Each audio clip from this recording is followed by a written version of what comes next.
This happened a few months ago. I'm Ethan, 33, and I'm a freelance photographer. I decided to escape to the mountains for a week. The breakup left me feeling lost. I thought being alone in nature would help clear my head. I had been in the mountains before. Setting up my tent by a peaceful lake felt perfect. The first night was calm. I set up my camp. It was quiet, just me in the woods. I felt okay, maybe even a little free. But then, on the second night, something changed. I woke up in the middle of the night. I heard rustling outside my tent. At first, I thought it was a raccoon or maybe a deer. A chill crawled down my spine. I listened closer. The rustling stopped. I held my breath. My heart raced. I peered outside. Shadows moved between the trees. Nothing clear. I told myself I was just tired. I should go back to sleep. The next day passed slowly. I tried to focus on taking pictures, but unease lingered. As night fell, the rustling returned. It was louder this time, more erratic. I thought about checking it out, but hesitated. Instead, I sat by the fire, watching the flames. I felt like I was being watched. I brushed it off. My imagination was running wild. Each morning I noticed strange things, footprints leading away from my tent. The prints looked odd, almost wrong. My gear had been moved too. I didn't remember touching it. I wondered if someone else was around. Maybe someone was hiking through and I just didn't see them. Then came the whispers. They started as soft sounds in the distance, almost like voices echoing through the trees.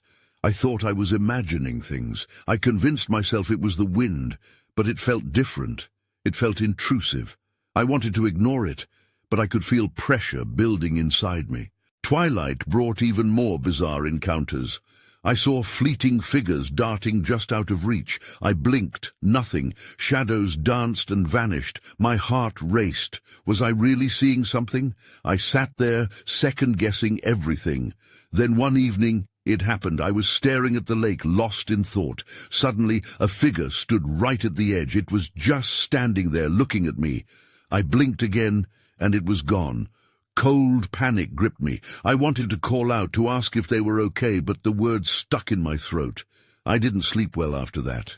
The shadows loomed larger in my mind. So much uncertainty. What had I really seen? Was it just my imagination? Something was out there. It felt wrong. I packed my things the next day, wishing I had never come. I couldn't shake the feeling that I was being watched, even as I hiked back down the trail. To this day, I can't explain all those unsettling encounters. I don't want to think about them, but I can't seem to forget. I've stayed away from the mountains since then. There's a weight in my chest every time I drive by. I wonder what was really out there. I couldn't shake that feeling of being observed. It followed me home and lingered in the corners of my mind. I avoided the mountains as if they were tainted. But then something happened. A friend's camping trip invitation arrived in my inbox. They were heading to the same area of my unsettling memories. I hesitated, thinking maybe it was time to face my fears. After days of wrestling with the decision, I finally agreed to join them. I wasn't ready, but I felt a pull, something deep within that urged me to confront what haunted me. Red flags popped up everywhere, yet I convinced myself I could handle it this time. We arrived at the campground just as the sun began to dip below the horizon. My friends were excited, laughing and setting up their tents. I forced a smile, but anxiety twisted in my stomach. It felt different now, though, more vibrant, filled with chatter and laughter. Maybe I wouldn't feel as isolated. That first night I tried to relax. We gathered around the fire, roasting marshmallows and swapping stories. But even in their company, unease gnawed at me. When the laughter faded and the darkness closed in, I couldn't help but glance toward the tree line. As the night wore on, I realized something felt off. Familiar whispers wound through the trees, echoing like a distant memory. I hoped I was imagining things, but each rustle brought back a wave of apprehension. I tried to push it aside, focusing on my friends. Yet, every so often, I caught a glimpse of movement just outside the glow of our campfire. Around midnight, I couldn't take it anymore. I slipped away quietly, pretending to need a bathroom break. Instead, I wandered toward the edge of the woods, each step bringing back fragments of that last trip. The cool breeze brushed against my skin, and I shivered, trying to shake off the memories. As I stood just beyond the light, the whispers grew louder, weaving together like a tapestry of voices. I strained to listen, but couldn't make out any words. It felt like something was trying to communicate. Panic seized me, but curiosity held me in place. Then I saw it. A flicker of movement in the shadows, a figure moving between the trees. I stepped back slowly, my heart racing. It felt like I was being lured in. I wanted to run, but I couldn't tear my gaze away. Then everything went silent. No crickets, no whispers, just an intense stillness. My heart thumped loudly in my ears. I turned to flee, dashing back toward the camp. Just as I reached the firelight, I heard a voice, soft yet clear. It called my name. Panic flooded my mind. Who was calling me? I paused, heart racing. "Ethan," it whispered again. But it wasn't my friends. It came from deeper in the woods, where shadows loomed. That voice felt familiar yet alien, pulling me in a way I couldn't understand. Something was waiting for me there, and suddenly I was unsure if I should run or turn back. I stood there, caught between the flickering campfire and the ominous darkness. The voice, or whatever it was, echoed in my mind. I was torn. Should I call out? Should I run back to my friends who were blissfully unaware of my inner turmoil? "Ethan!" The whisper came again, clearer this time, mingled with a sense of urgency that made my skin crawl. Hesitation twisted in my gut. I couldn't just ignore it. I needed to know. I took a tentative step toward the woods, feeling the remnants of my bravery melting away. What was it about that voice? Why did it feel so familiar?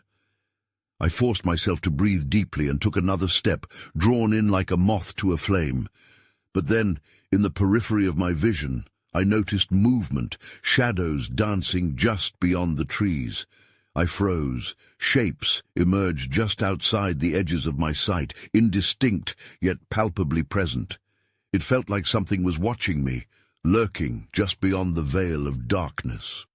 Suddenly, I heard my friend Jess call out from the campsite, cutting through my mounting dread. "Ethan, where are you?" Her voice broke the spell, reminding me of the warmth and laughter waiting just a few steps away. I turned sharply, feeling an overwhelming urge to run back. As I rushed toward the light, I caught a glimpse of something pale and elongated that slid between the trees. No, I hadn't imagined that. My heart raced again, but this time it fueled my desire to escape. I burst through the low branches, practically tumbling back into the camp.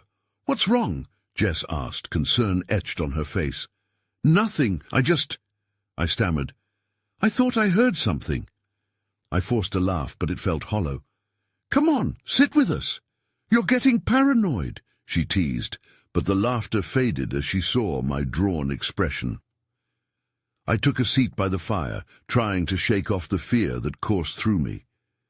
But it lingered, curling around my thoughts. I glanced back toward the trees, half expecting to see those shadows return. The night wore on, and I tried to join in. We talked about everything, work, travel plans, silly childhood memories, but the more I tried to fit in, the more the unease crept back in. I felt a tightness in my chest. Sleep wouldn't come easy. At one point, I excused myself again. I needed to breathe. I wandered a little farther than before, the campfire's glow fading behind me. As I stood at the edge, I felt it again. A presence behind me that stretched beyond the trees. A rustle. I turned, gripping my flashlight tightly. A moment passed, and then I pointed the beam into the shadows. Nothing. But the feeling of being watched clung to me. I retraced my steps swiftly, but something caught my eye. A piece of fabric snagged on a branch, tattered and white against the dark. I had seen this before. It was just like the ribbon I wore in my hair the last time I was here. The weight of that fact crashed over me. I turned and ran back to camp, new urgency pushing me forward. I had to tell my friends. I had to figure out what was happening here. Just as I reached the clearing, a loud snap echoed from the trees behind me. The fire flickered ominously, casting long shadows. Then everything went dark. I gasped, my heart thumping in my chest. The darkness swallowed the campsite, but the instinct to flee gripped me. I stumbled forward, trying to find the fire, but even that familiar flicker seemed distant. Panic began to set in. "Jess, are you there?" I shouted, my voice trembling. No answer came, just the rustling of leaves like whispers wrapped in shadows. I pushed against the blackness, relying on the faint echoes of my friends' voices and the memory of where the fire had been. Suddenly I felt something brush against my leg. A chill shot through me. I swung my flashlight in the direction of the touch, hands shaking. The beam sliced through the darkness, illuminating a pair of wide eyes staring back at me. An animal, maybe. A rabbit. Slowly I relaxed, but then I remembered. The snapping sound. That wasn't an animal. I hesitated, my breath shallow. I needed the fire back, the warmth of companionship. I turned around, but the woods loomed around me, entangling my thoughts with the undercurrent of fear. I had wandered too far again. Gathering my nerve, I took a step forward, retracing my steps based on instinct. And there it was, a faint glow in the distance, flickering like a heartbeat. I rushed toward it. "Jess!" I called again, more urgently this time. "Ethan!"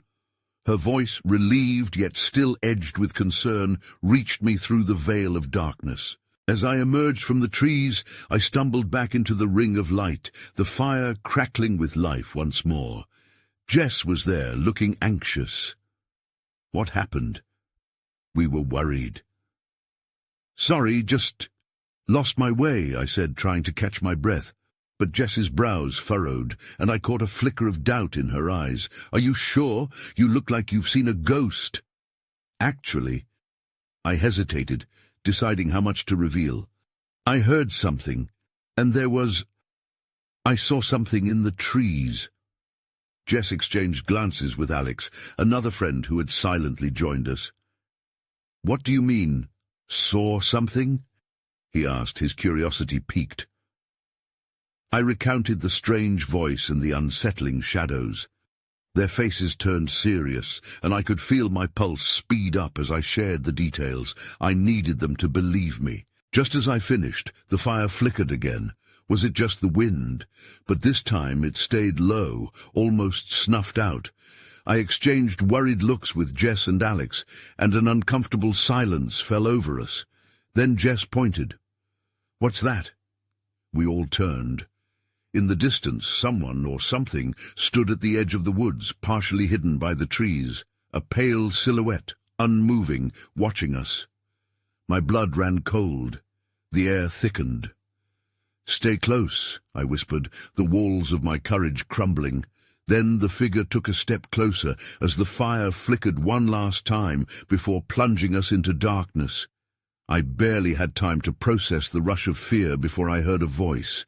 This time louder, more insistent. "Ethan!" It was the same voice from before. It echoed in my mind, pulling me toward the darkness once again. I stood frozen, fearing what I might uncover next. The darkness enveloped us completely. I could barely see Jess and Alex, their faces indistinct shadows. My heart raced as the voice called my name again, wrapping around me like a cold mist. "Ethan!" I shook my head, trying to clear the fear fogging my mind. I wanted to run, but my feet felt glued to the ground. "Jess, Alex, what do we do?"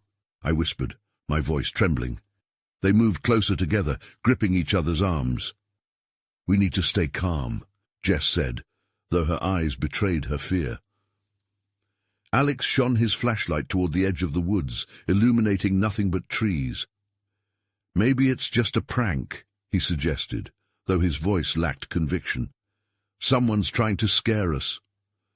"Or it's something else," I said, feeling the weight of the unknown pressing down on me. I fought the urge to scream, to break the stillness around us. That figure, it was too tall, too still. It wasn't just anyone.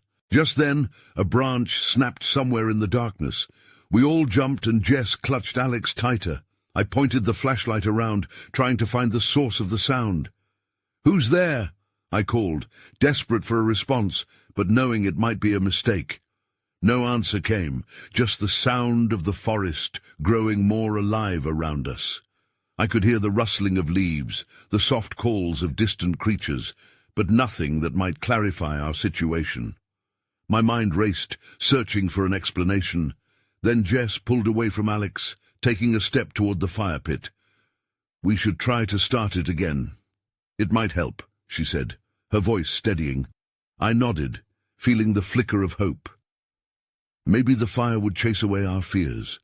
Jess hurried to the supplies, while Alex and I stayed alert, scanning the edges of our shrinking bravery. As she began to gather the driftwood, I couldn't shake the sight of that figure. What if it stepped deeper into the light? Would it still be human, or was it something worse? Alex sidled closer to me. "You really saw something out there, didn't you?" "Yeah," I replied, keeping my voice low. "But what? We weren't supposed to be here at night."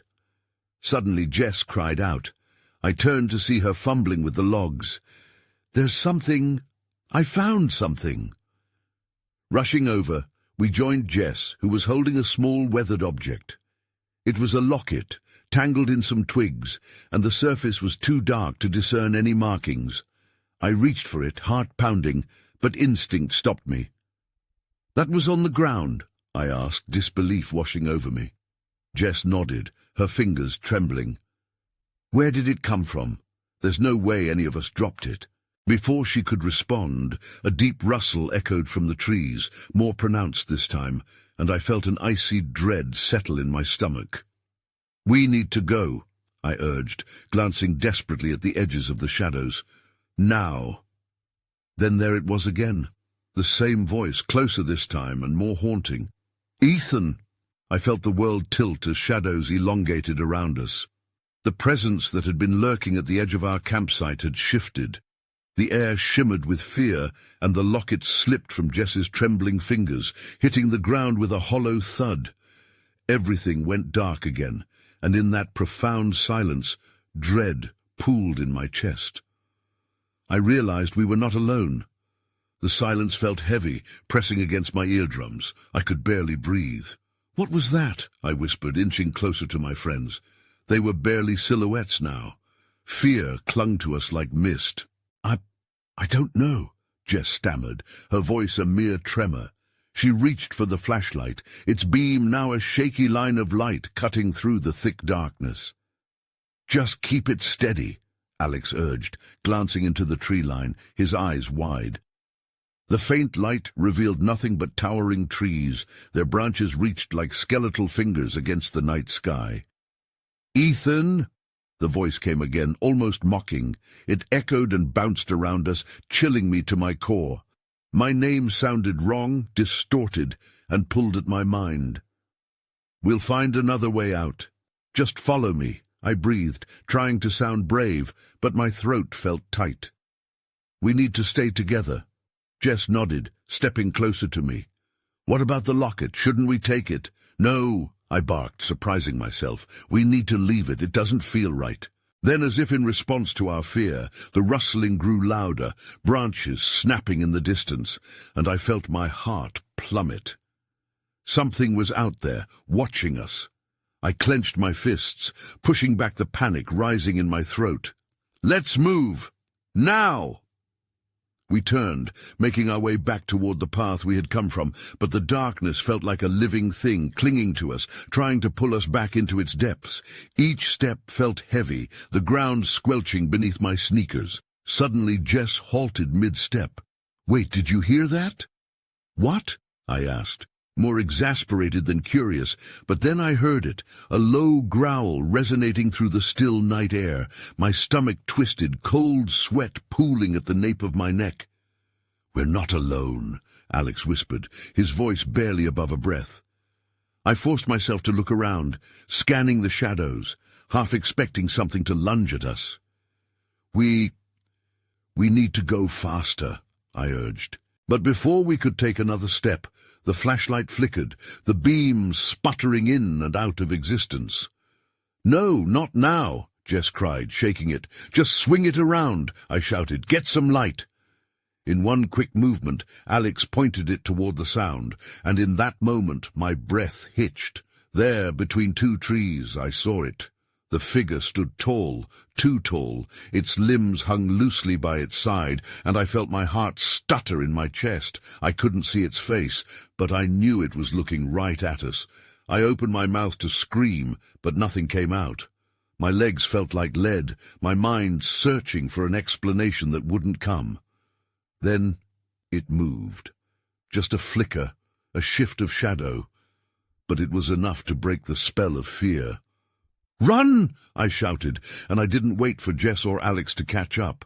I sprinted into the thick brush, ignoring the brambles tearing at my clothes, adrenaline pooling in my veins. The sounds of pursuit followed us, the low growling transforming into something more visceral, like a warning. Panic fueled my legs, but as I darted deeper, I realized I was leaving my friends behind. "Where are you?" I yelled, hoping they were close enough to hear. Then came a sudden crack behind me, something heavy falling and hitting the ground. I turned my head just in time to see another shadow, a second figure emerging from the darkness, moving with terrifying speed. I ran harder, my breath coming in sharp gasps. That's when I felt it, something cold against my skin, brushing against my back. I stumbled and fell, hitting the ground hard. I lay there, heart racing, trying to catch my breath. Then everything stopped. The growls faded. I felt a presence looming over me again. I could barely see the outline against the faint glow of the flashlight. I looked up, and it drew closer. The figure was wrong, all wrong. And then it spoke again, this time addressing me directly. "Ethan." The sound of my name hung in the air like a dark omen.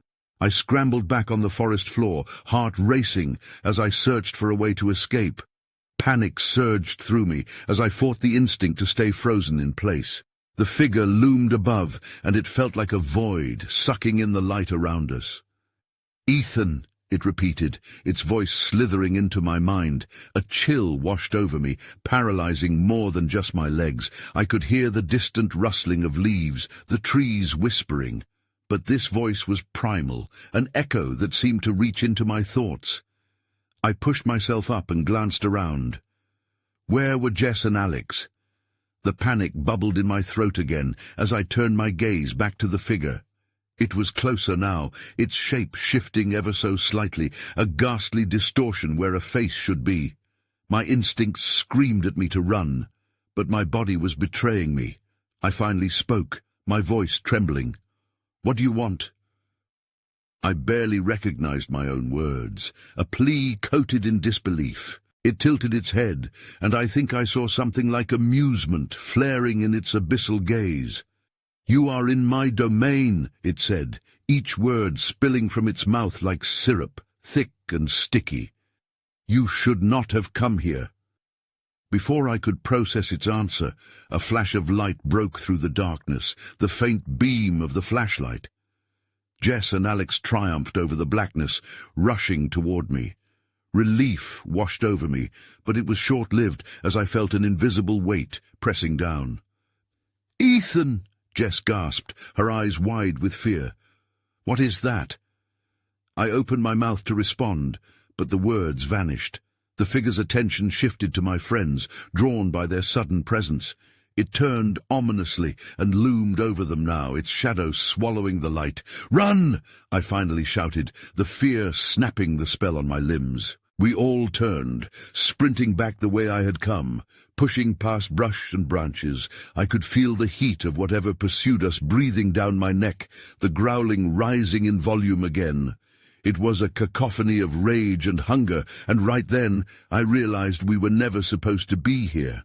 We broke free from the trees and stumbled onto a small clearing. The moonlight lit our paths, but I could still sense something lurking just beyond the edge of light. We were exposed, vulnerable. "Why did we come here?" Alex gasped, panting as he scanned the perimeter. "We need to split up and find a way out." "No, we stick together," I yelled, fear coating my voice. A sudden crack in the underbrush echoed behind us, and my heart sank. Just then Jess pointed. "Ethan, look!" I followed her gaze and froze. Laying on the ground a few feet away was an object. It glimmered in the moonlight. The locket we had left behind. I felt a pull towards it, a dangerous curiosity gnawing at my instincts. "No! It's a trap!" I warned, remembering that insidious voice, but it felt like my body was forcing me to step toward it. The growling escalated again, not just from one, but from multiple sources. I turned to see shadows spilling out from the tree line, a wave of darkness washing toward us. We had to act. I dragged Jess and Alex with me, but I knew something had changed. With the locket there, our fate felt teeteringly close. Whatever was hunting us was ready to spring. And still, just as night does, the darkness closed in around us. The shadows rushed closer. I tugged on Jess and Alex, basically dragging them as we stumbled backward away from the encroaching darkness. "We need to get out of here," I shouted, my mind racing. The growling behind us was deafening now, almost echoing in the trees, the urgency of it stabbing at my sanity. As we turned to run further into the clearing, I caught a glimpse of the locket just out of reach. Its silver surface glimmered like a beacon, but it seemed to pulse with a sinister energy. I shook my head, trying to banish the thought. "Forget the locket!" I barked, as if saying it loud enough would sever whatever hold it had over me. Suddenly, a scream pierced the night. It was Jess. I whipped around, heart stopping. She was frozen, pointing back toward the tree line where the growling was thickest. "Look!" she cried. I followed her gaze and froze again.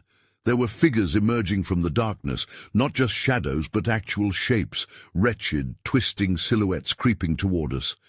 They were humanoid, yet distinctly wrong, their limbs stretching at strange angles. My stomach churned. We had to go.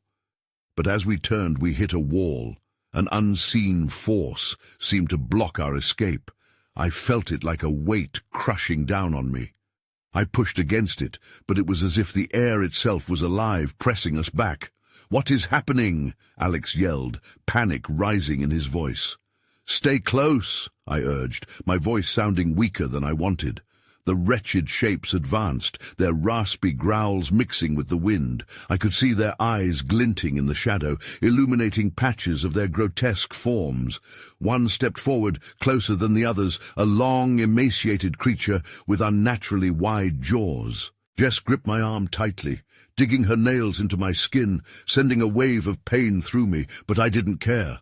I was too focused on the advancing figures. "Please, Ethan," she whispered, voice trembling.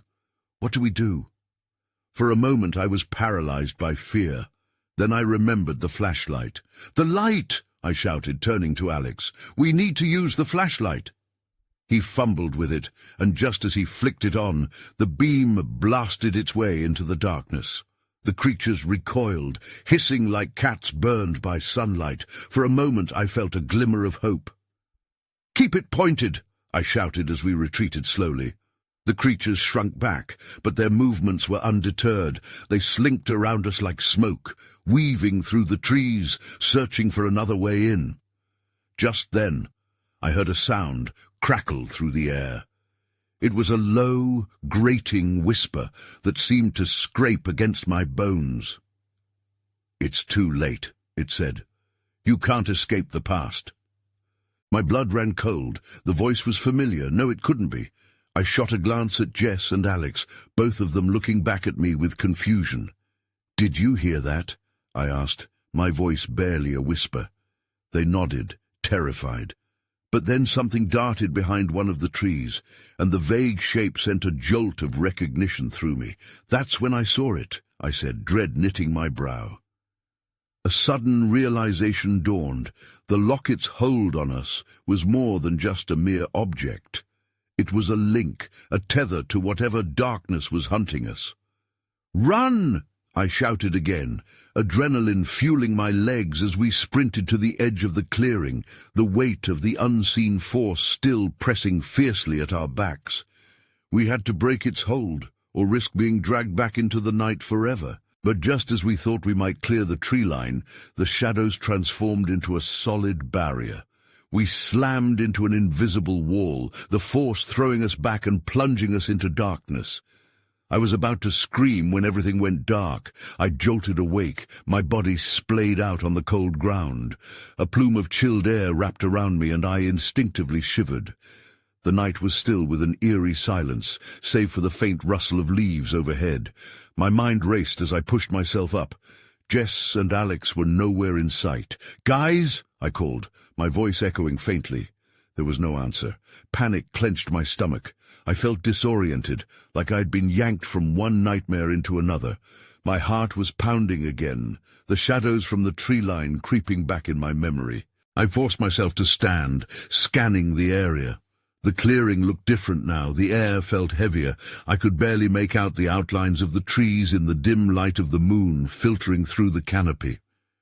"Come on, where are you?" I muttered under my breath. I took a cautious step forward, straining to listen for any sign of them. As I moved deeper into the clearing, something caught my eye. My breath hitched.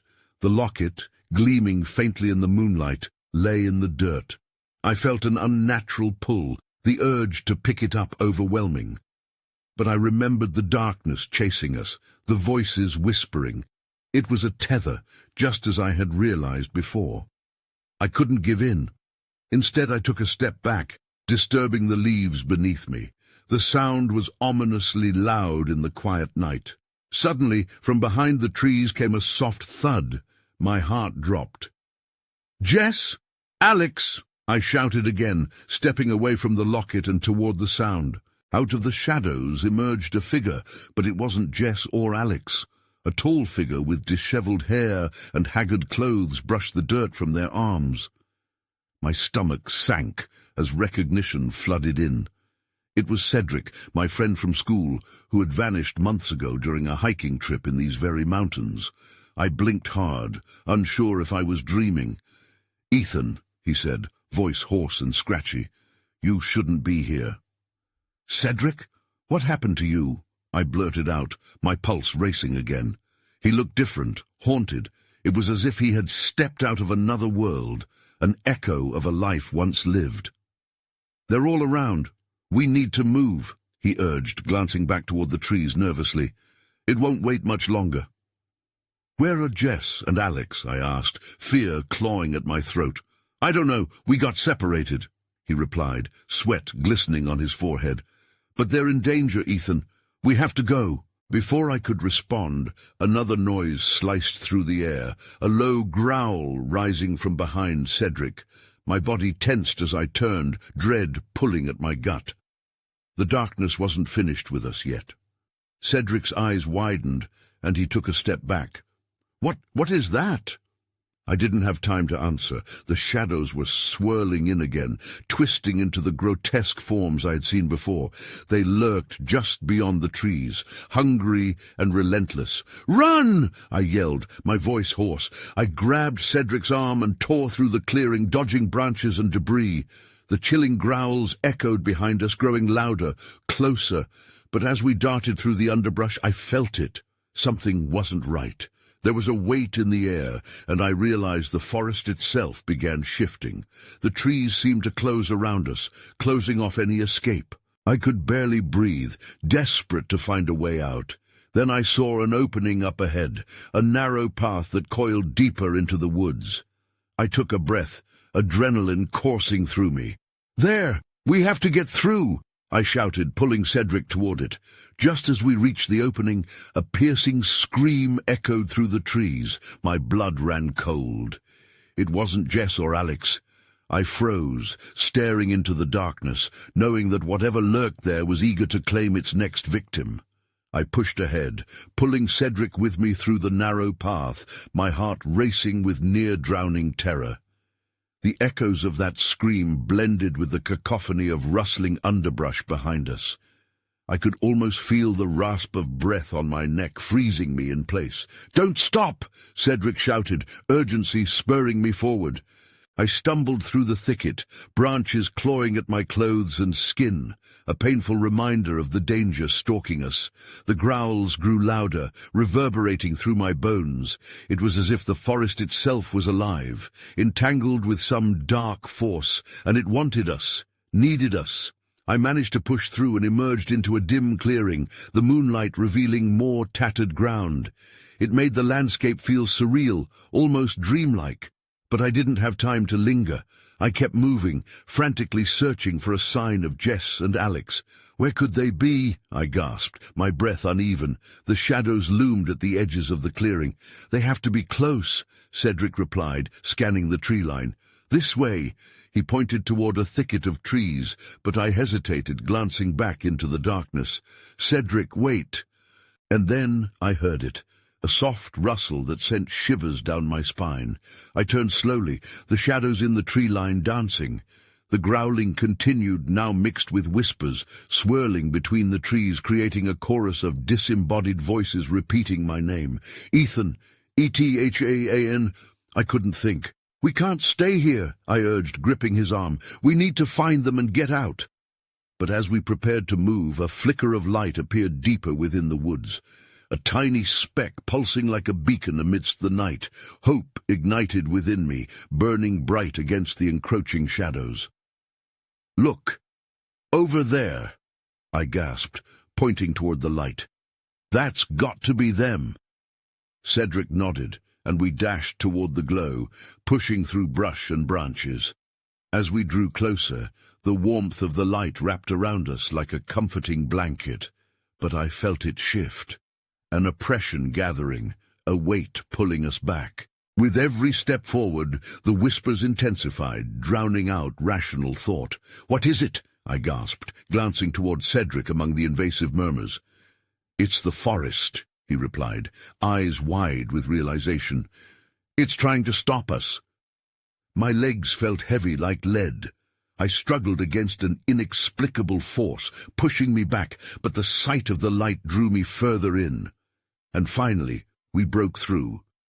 Before us loomed a small group of flickering lanterns, scattered around the remnants of a campsite, our campsite.